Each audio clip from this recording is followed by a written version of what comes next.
الحمد لله نحمده ونستعينه ونستهديه ونستغفره ونعوذ بالله من شرور أنفسنا ومن سيئات أعمالنا من يهده الله فلا مضل له ومن يضلل فلا هادي له وأشهد أن لا إله إلا الله وحده لا شريك له وأشهد أن محمدًا عبده ورسوله صلى الله عليه وعلى آله وأصحابه وسلم تسليما كثيرا أما بعد.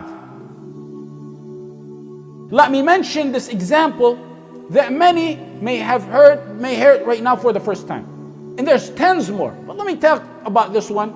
Maybe it'll be something new and some nice lessons out of it. Visualize the scene and circumstances with me.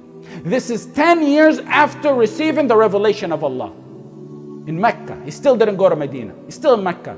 Sallallahu Alaihi Wasallam just lost his internal support, his wife Khadija.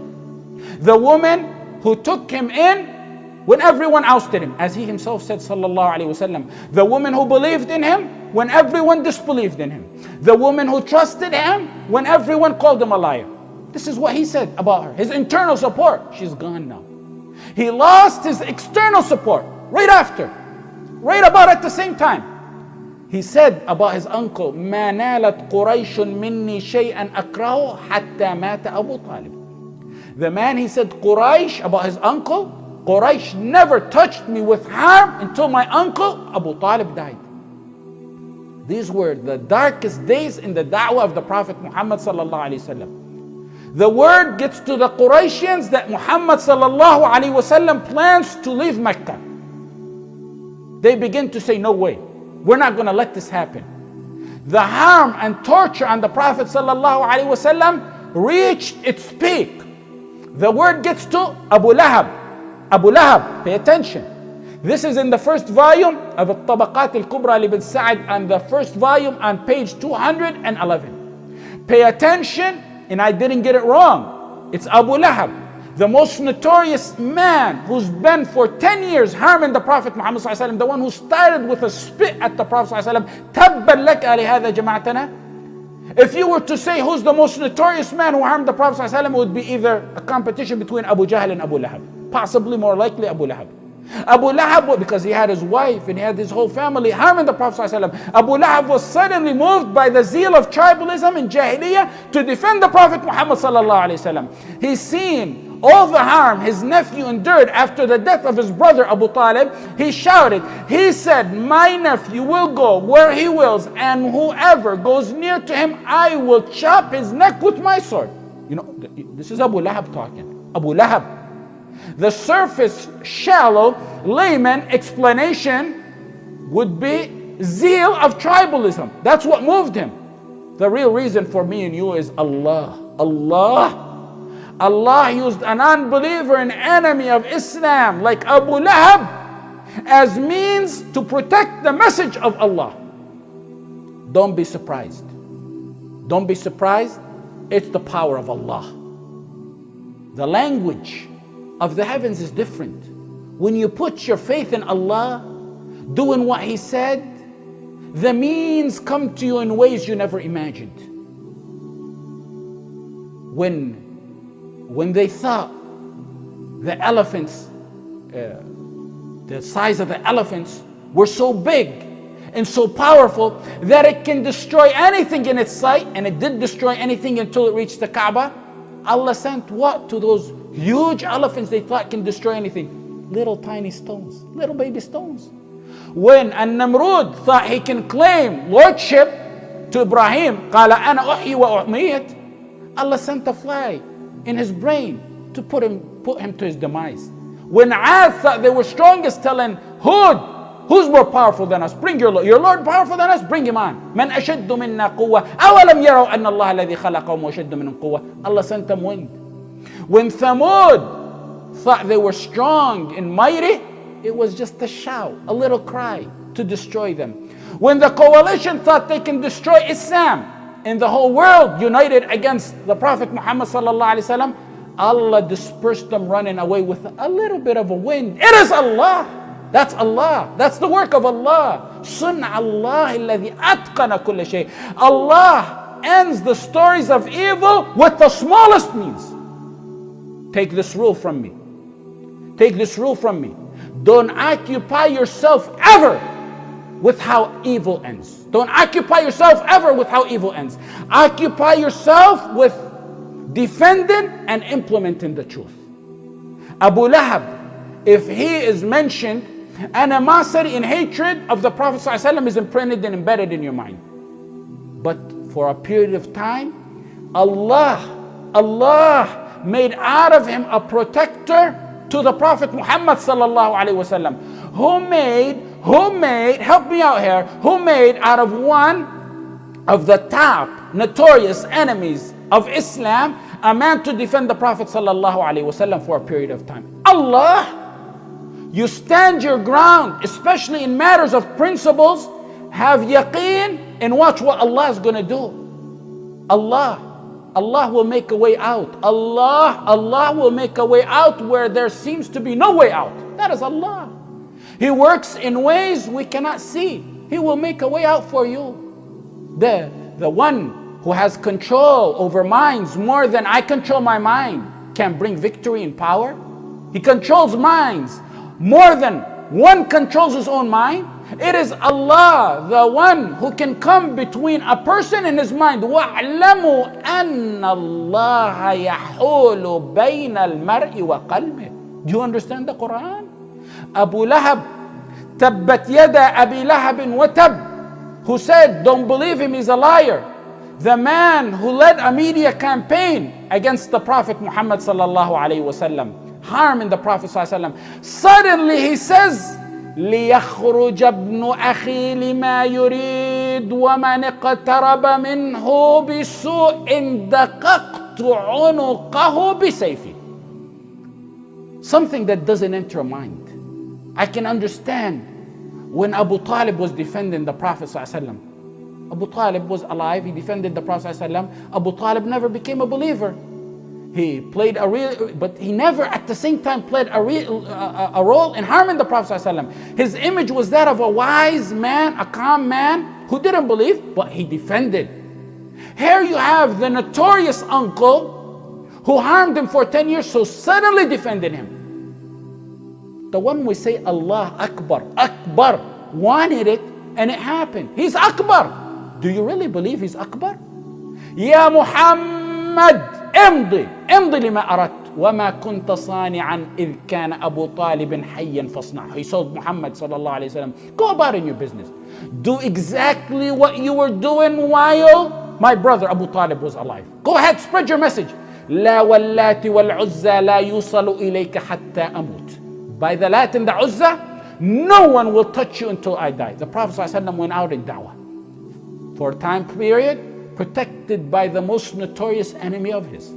Allah, Sunnah Allah, the work of Allah. It is Allah who extracts protection from the head of the kufr to the head of Islam. Allah, that's Allah. Ibn al-Ghaytila cursed the Prophet one time after Abu Lahab said this, or right before. Do you know who attacked him and physically beat him? No other than Abu Lahab. Abu Lahab heard he cursed the Prophet, he ran to him and beat him. The troublemakers now, the people of fitan, the instigators, go to Abu Lahab. Uqba ibn Abi Ma'yad and Abu Jahl, Uqba and Abu Jahl, they went. They heard what Abu Lahab is doing. They said, are you defending, this defending of the Prophet, is it stemming from your belief in him? Did you believe in him? Asaba'ta? Or is it kinship? He said kinship. They breathed a sigh of relief. At least it's not as bad as they thought it was. At least he's still on our religion. Then they took it a step further. They used Abu Lahab's Jahiliyyah kinship zeal for defending the Prophet ﷺ against him. They said, go ask Muhammad where your father is. Is he in heaven or in hell? Meaning, you defended him, Abu Lahab, you're defending him because he's your nephew. Okay, just go ask him where his dad is. Our father, our leader. Where is he? Muhammad's grandfather, sallallahu alaihi wasallam. Where is he? The one, he gave birth to you. He's your father. Where is he? In heaven or hell? Go ask your nephew. They told Abu Lahab, go ask your nephew where your father is. Abu Lahab went to the Prophet Muhammad sallallahu alaihi wasallam. He said, come here, Muhammad sallallahu alaihi wasallam. Where's my father? These are lessons to take heed from. Pay attention to the circumstances. He was just right there, he lost his internal support, it's gone. His external support is gone. He's a man alone, one man alone, a ummah in himself. The Prophet ﷺ is weak and lonely. One of the weakest points of da'wah. Ghuraba, no one knows that but a true da'iyah who faces the circumstances which you feel and go through. He was so weak and lonely that Allah revealed to him Surah Yusuf to make him feel better. And then took him to the heavens in Isra right at that time, because it was one of the weakest points of the Prophet ﷺ. Everyone was against him. Today, the diluted, watered down, wishy-washy Muslims would have said, come on Muhammad ﷺ, tell him his father's in Jannah, let's get it over with, just win him over. Tell him his father's in Jannah. The namby-pamby of today would have told the Prophet Muhammad ﷺ, we need the superpower of Abu Lahab to protect us. Don't be a radical. Come on, just clip your wala and bara a little bit and tell him what he wants to hear so he won't harm us. The spineless, the gutless of today would have cried, wisdom, wisdom, wisdom, wisdom. Go gradual on the kid. They would have said, go gradual on Abu Lahab.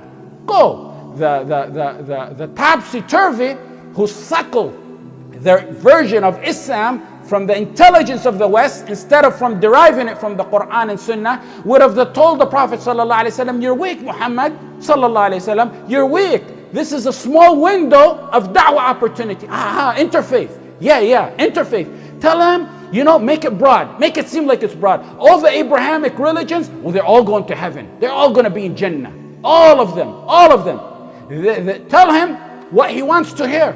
Then after he becomes Muslim, we'll sit him down. You leave that to us. We'll sit him down and teach him that his father is really in hell. Tell him his father is in Jannah because he's now protecting you. You owe him some favors. He will kill and torture you and us. That's what the deviant people of today would have said.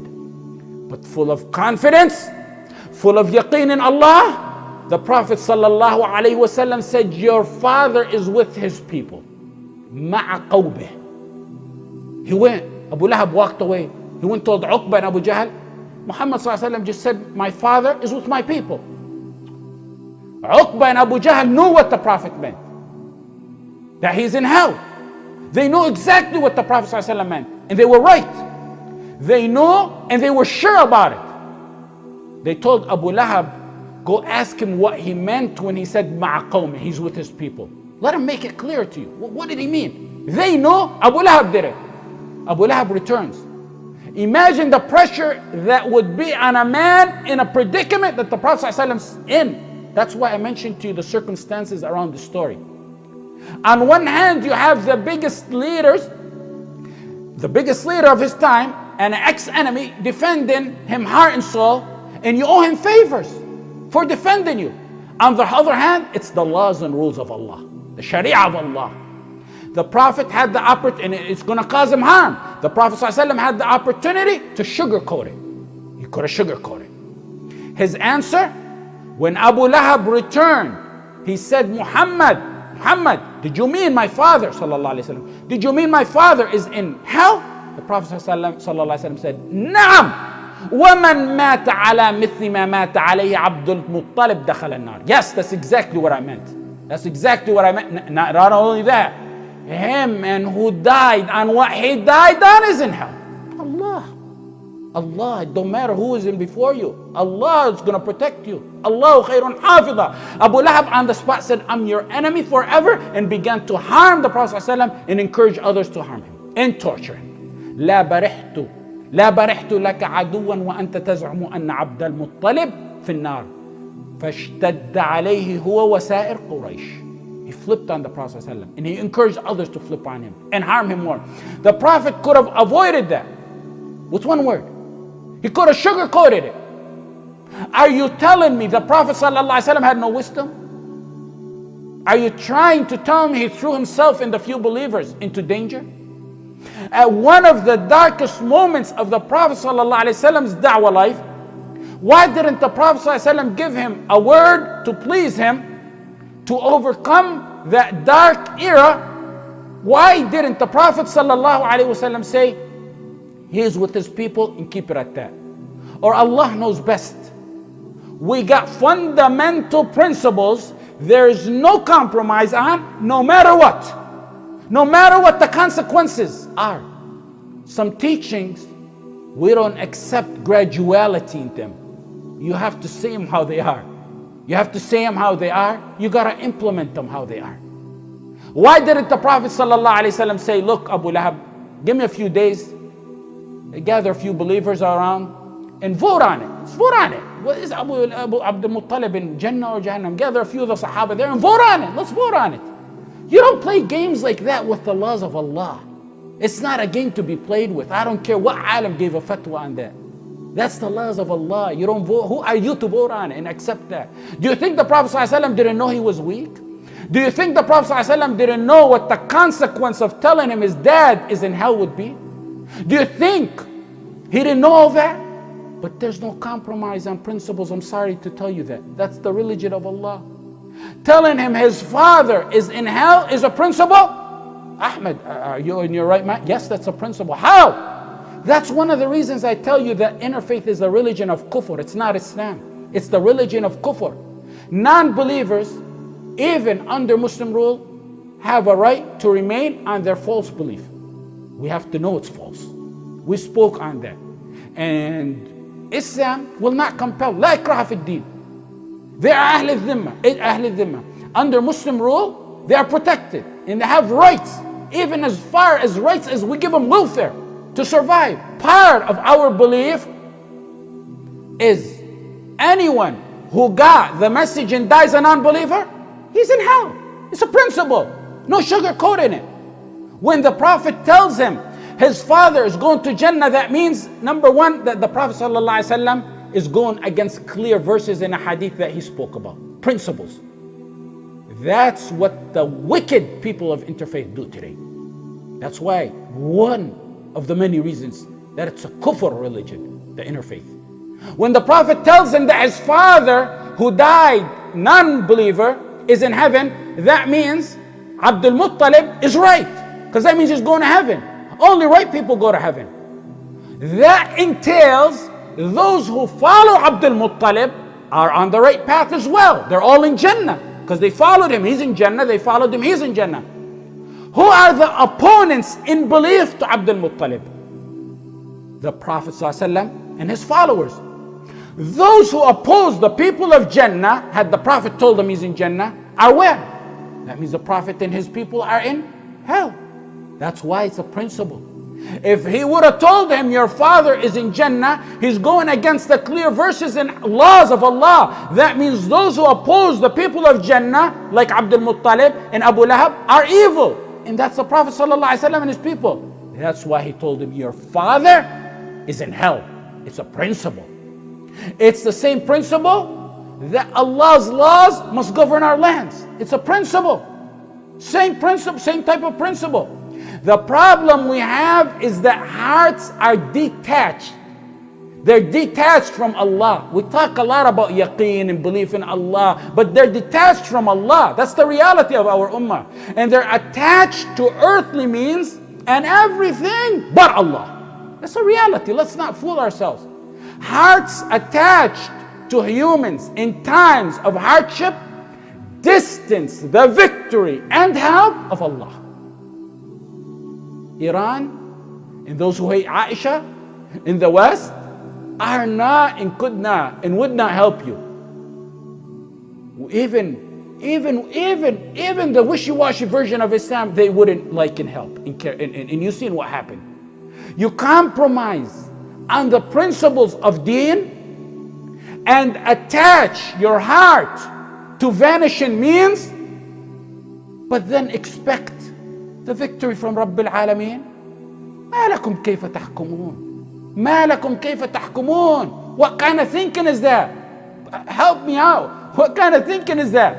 Once we hold ourselves accountable, do what Allah ordered us to do, how He ordered us, then we shall have full yaqeen as we're doing that.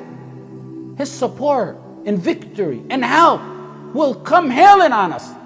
The Prophet sallallahu alaihi wasallam in every dark time was the most optimistic and most helpful. Every situation he endured that was difficult, he was the most optimistic in it. That's true yaqeen in Allah. In every dark time the Prophet ﷺ went through, his eyesight penetrated through the darkness to see the light at the end of the tunnel that no one else seen. أسأل الله أن ينصر دينه ويعلي كلماته ويخذل الأعداء وأن يبرم لهذه الأمة أمر رشد يعز فيه أهل طاعته ويهدى فيه أهل معصيته ويؤمر فيه بالمعروف وينهى فيه عن المنكر إنه سميع الدعاء. اللهم وأظهر الهدى ودين الحق الذي بعثت به نبيك محمد صلى الله عليه وسلم على الدين كله ولو كره المشركون.